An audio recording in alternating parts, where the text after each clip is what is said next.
I have been looking forward to actually going through this for a long time because this is one of my favorite articles that I've ever written. And I went through multiple media outlets to see if I can get it published and was rejected by all of them. But, it is what it is.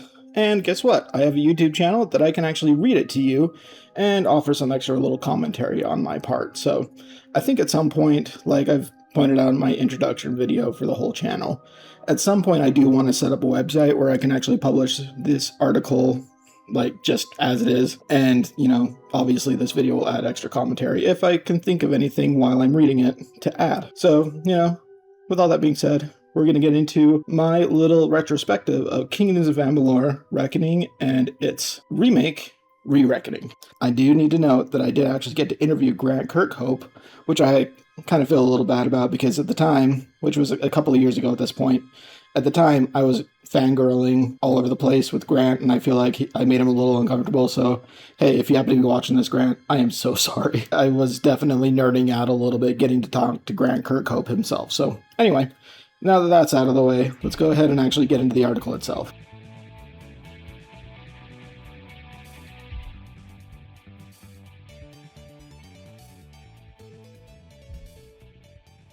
Have you ever wondered to yourself what would happen if a world-class baseball player combined a team of nerds that included a renowned comic book artist and a Dungeons & Dragons author with a top-tier video game composer and an A-list video game designer thrown in for kicks and giggles, and decide to put together a fantasy video game? Did you read that sentence and think to yourself, that's the makings of a fever dream right there? Well, it was, but it also 100% happened. 13 years ago, September 8th, Kingdoms of Amalur Reckoning, a masterclass action RPG, was released for the Xbox 360 and PlayStation 3 to critical acclaim. Despite good sales, though the sales numbers were sorely misrepresented at the time, which I would like to kind of go in and note here, there were a lot of people saying that, Kingdoms of Amalur at the time, a lot of publications going with the notion that the game sold poorly, and that's the reason that things went down the way they did, which we'll talk about later on in this article. Grant clarified to me that actually made a lot of the people in the studio very upset because it was very wrong. The game actually did sell pretty well. There were other reasons that the studio ended up going the direction that it did. So we'll get into that later. Where was I? Despite good sales, though the sales numbers were misrepresented at the time, the release of this fantasy epic wasn't enough to salvage the studio that built it. This title has been resurrected via a re-release by THQ Nordic, known now as the Embracer Group, with the addition of an expansion that was originally planned but canned. But we're going to look at the development and the release of the original game, which is anything but typical. If it wasn't obvious yet, I'm going to push everyone reading this to play the dang game. It's worth your time. Trust me. For those who don't know, Kingdoms of Amalur Reckoning is an action RPG whose story revolves around a protagonist who was killed during a conflict but was brought back to life. Subsequently, the protagonist now exists outside the threads of fate, and everyone the protagonist interacts with has their fate changed entirely. For example, one character who can read the threads of fate and sees people's future was supposed to aid the protagonist, and that get killed by a troll and made into soup. However, because the protagonist got involved, the troll died and that character survived, which also broke multiple fate threads, that character's thread included. Suddenly, the future became unreadable to him, and fate no longer held sway over his future. This, in my opinion, opens a whole plethora of stories that can unfold in unique ways and has the makings of an entire universe of possibilities. This is one of my favorite things about Kingdoms of Amalur is the writing. The writing is so well done, and I just love the idea that you have a character that exists outside the realms of fate, in that your thread has just all of a sudden gone haywire. It can go whatever direction you want it to, and every time it interacts with someone else's, it pulls their thread out of place, and so you're just interacting with all these different threads of fate and literally pulling them all into different directions, all different new ways of life, because you're not supposed to exist. You're supposed to be dead, and because you're not, everyone else's fate gets thrown for a loop. So fate itself no longer really exists, which I think is such an interesting gameplay story mechanic, I suppose. The gameplay is excellent, not too hard, but not too easy. The skill trees are easy to figure out. The game offers a ton of freedom for players, and the world is vast and packed with personality.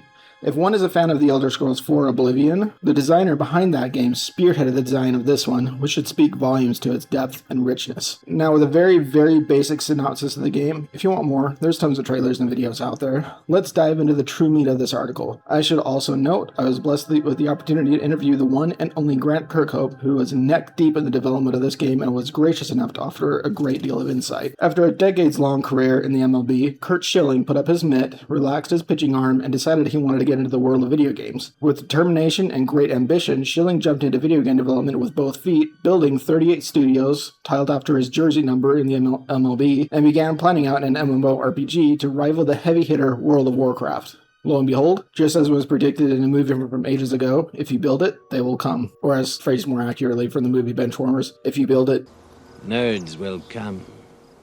Schilling began building. Sure enough, he caught the attention of some serious talent, none other than Todd McFarlane, who I actually did reach out to see if I could interview him, but the guy he's so busy. There was no time. The comic book artist, known for the creation of the Black Suit in classic Spider-Man comics and subsequently Venom, as well as founding Dark Horse Comics and creating the cult hit anti-hero Spawn, answered Schilling's call. Additionally, renowned author R.A. Salvatore, whose work included the Legend of Drizzt series and a handful of Star Wars novels, came into the team to write and shape Schilling's ideas in a cohesive world. Ken Rolston, whose greatest work at the time happened to be The Elder Scrolls IV Oblivion, decided to join in on the fun as well. Finally, to round out the Fever Dream team, Grant Kirkhope, known for composing video game soundtracks including Banjo-Kazooie, Donkey Kong Land 2, and GoldenEye 007, joined these ranks to create the ultimate MMORPG. With a dream team assembled that could rival some of the greatest ensembles in history, yes, even the Rat Pack and the Traveling Wilburys, everyone got to work. Ken Rolston worked with the development and sound teams, including Kirkhope, to piece the game together. McFarlane popped into the studio, often to stay on top of the art and even teach other artists the ins and outs of his brilliant mind when it comes to art. Which Grant told me that, like, some of the things that Todd would do is he'd hold these classes and he'd go into, like, the intrinsic details of actual color and how that can bring to life new aspects of the actual design. And, I mean, what Grant was telling me was kind of flabbergasting to me, and it sounded like it was pretty astounding to him too, so I think that's really cool. Salvatore worked directly with Rolston to ensure the world was vast but not overly dense or sparse, and Kirkhope, in his own words, had never really worked on a project of that scale before, so he wanted to prove he could write something for a project that large and do it right. One could say he pulled it off. Work was well underway, but the task proved daunting and challenging, even with a team consisting of the best of the best of the best. Sir, thank you, Men in Black. Ladies and gentlemen, if you will, look right here. Time was really beginning to get away from Schilling and company, which began to cause a strain on the funds. Something needed to happen, and soon. Schilling and his team decided to take the assets they currently had and shrink their project from a massive MMORPG to a single-player experience to introduce players into the world of Amalur. Things really came down to the wire, and even Kirkhope was starting to look for other work, but the game met its deadline and was released. On September 8th, 2012, Kings of Amalur Reckoning, the brainchild of some of the greatest minds in nerd culture, hit store shelves to critical acclaim. Players loved it, critics lauded it, and it seemed to be an absolute success. Kirkhope informed me during our interview that, at the time, numbers were misrepresented and reported as copies sold only amounted to 400,000, which is a gross misrepresentation of sales figures. The game in actuality did very well, and the team was very proud of their work. On the other side of that coin, however, was the amount of debts that had piled up from loans related to the game's development. Because of this, the studio went bust. Schilling struck out. This was truly heartbreaking to look back on, given how incredible a game Kings of Amalur Reckoning was, and how well received it was by both players and critics. Because of the crippling debt placed on the studio, and Schilling himself due to the development and release-related costs, Schilling's video game development career ended with a whiff. The state of Rhode Island sued 38 studios, and Schilling specifically, for the $500 million the state funded. This obviously bankrupted Schilling's fledgling studio. Because of this, almost no one involved in the project got paid for nearly a decade. Schilling himself ended up paying millions out of his own pocket, and McFarlane, Salvatore, Rolston, and Kirkhope never got paid for their initial release. Despite this, and despite many voices in the media trying to capitalize on possible negative feelings towards Schilling, not one of Schilling's dream team ever spoke ill of him. Salvatore, whose $2 million fee was never paid, was later quoted as saying Schilling didn't do anything nefarious and harbors no grudge against Schilling, whom he admitted also had his, Schilling's, fair share of losses. While Kirkhope himself admitted to walking out of the development at a loss, he really enjoyed working for Schilling and the company, and even said he'd still be there today if things had gone differently. While 38 Studios ended in disaster, that didn't spell the end of Amalur. THQ Nordic came back to give a masterpiece a comeback. In 2018, it was announced that the company known as THQ Nordic, now known as Embracer Group, had purchased the rights to Kingdoms of Amalur. At the time, this seemed like it wasn't going to go anywhere, as Electronic Arts, who had partially owned the rights, seemed intent on getting in the way of Embracer Group doing anything with those rights. It was announced within the year that Kingdoms of Amalur was making a comeback in the form of Re-Reckoning, now bumped up in the resolution and frame rate, rebalanced, and including 2 additional released DLC packs. Kingdoms of Amalur was getting a new lease on life for all modern consoles. To top it all off, Embracer decided to revive the Fatesworn DLC, which went unreleased initially and is now available on all platforms. Schilling himself hasn't commented on the re-release as far as I can tell, though if I were in his shoes, I'd be pretty excited to see my dream game, made by my dream team, find a new lease on life. With remastered sound, boosted frame rate, and increased resolution, Kingdoms of Amalur: Re-Reckoning released with a bang to, once again, lauded acclaim from both critics and players. Additionally, the Fatesworn DLC, which was never released, began development and brought back a number of original staff members, including Kirkhope, and has been released to all platforms as of this writing. If you've never played Kingdoms of Amalur: Re-Reckoning and happen to be a fan of McFarlane's art, Kirkhope's music, or Salvatore's writing, or just happen to be a fan of fantasy action RPGs in general, I'd say you owe it to yourself to give this game a good old college try. Believe me, you won't be disappointed.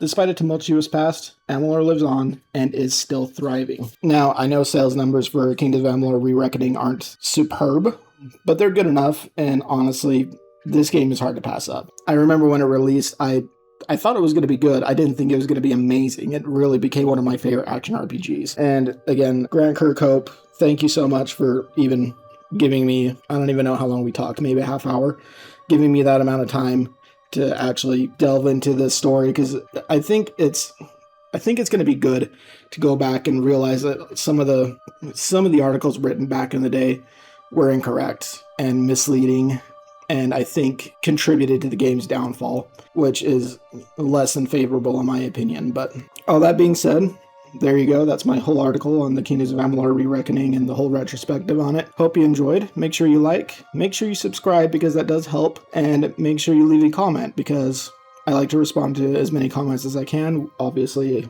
I like to make videos on that. I've made one so far. Pretty soon I'll put together another one. So in the meantime, you enjoy the rest of your day.